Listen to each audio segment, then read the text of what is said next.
ஒவ்வொரு கிராமத்திலும் விவசாயிகள் இரவும் பகலும் உழைத்து நம் அனைவருக்கும் உணவளிக்கிறார்கள். ஆனால் வாழ்க்கை ஒரு நொடியில் மாறலாம்.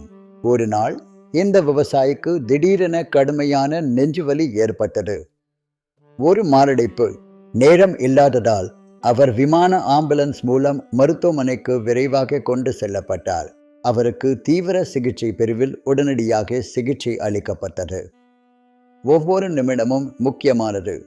பல நாட்கள் சிகிச்சைக்கு பிறகு அவர் மெதுவாக குணமடைந்தார்.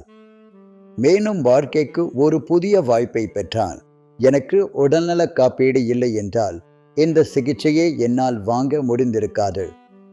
ஹெலிகாப்டர், ஐசியு, அறுவை சிகிச்சை அனைத்தும் காப்பீட்டில் அடங்கும். என் குடும்பம் கஷ்டப்படவில்லை. தயவு செய்து ஒவ்வொரு குடும்பமும் உடல்நல காப்பீடு எடுக்க வேண்டும். அது உயிரை பாதுகாக்கிறது. இந்த கதை ஒரு நினைவூட்டல். உடல்நல காப்பீடு என்பது வெறும் கொள்கை அல்ல, அது உங்கள் குடும்பத்தின் எதிர்காலத்திற்கான பாதுகாப்பு.